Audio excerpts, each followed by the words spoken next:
My name is Leah Montgomery, and I was born into a loving family. Both my parents are doctors, and I have a little brother named Alex.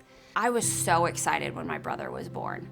I was just like super ecstatic to be a big sister. And from what I remember, I just loved and doted on this little brother. And I saw my parents love and dote on him. And so I just felt like our family was just super loving. Things were going pretty well until my junior year when my grandfather passed suddenly. And for me, that was the moment that everything started to go downhill. I started working at a restaurant in Tulsa. There I met someone that introduced me to my drug of choice, which was oxycodone. Before I knew it, I was stealing and lying and manipulating and doing all of those things just to find my fix. At the lowest point was probably a month before I got sober.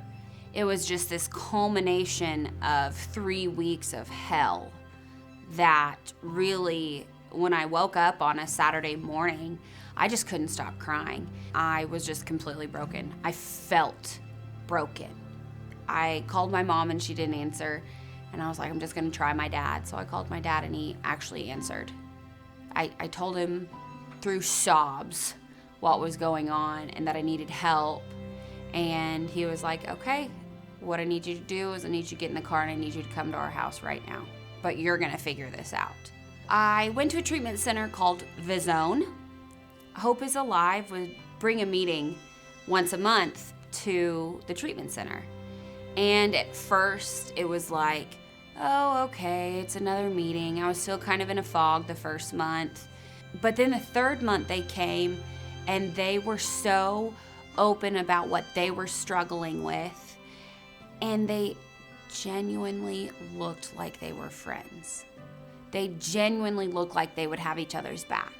And so I was like, okay, I'll give this a shot. Living in Hope is Alive was a roller coaster the first probably 6 months. I would have really great weeks and everything would be going my way. And then I'd have really, really bad weeks where I didn't want to be around anyone. I was angry.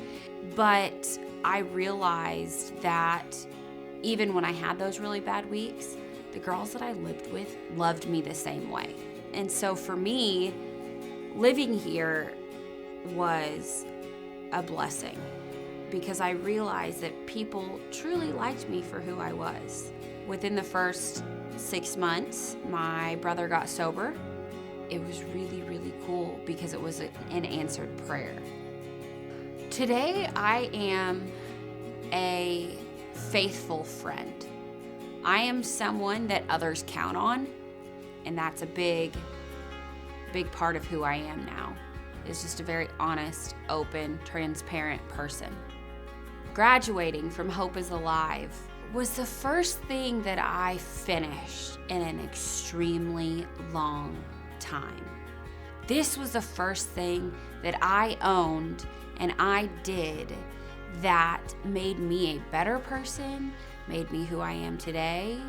I got to show my family, I got to show my best friend and my goddaughter that like people can stumble, and I stumbled hard, but that they can pick themselves up and that nobody is without hope. I've realized that community is what people need to get sober, because for me, if I didn't have this community, I wouldn't have made it.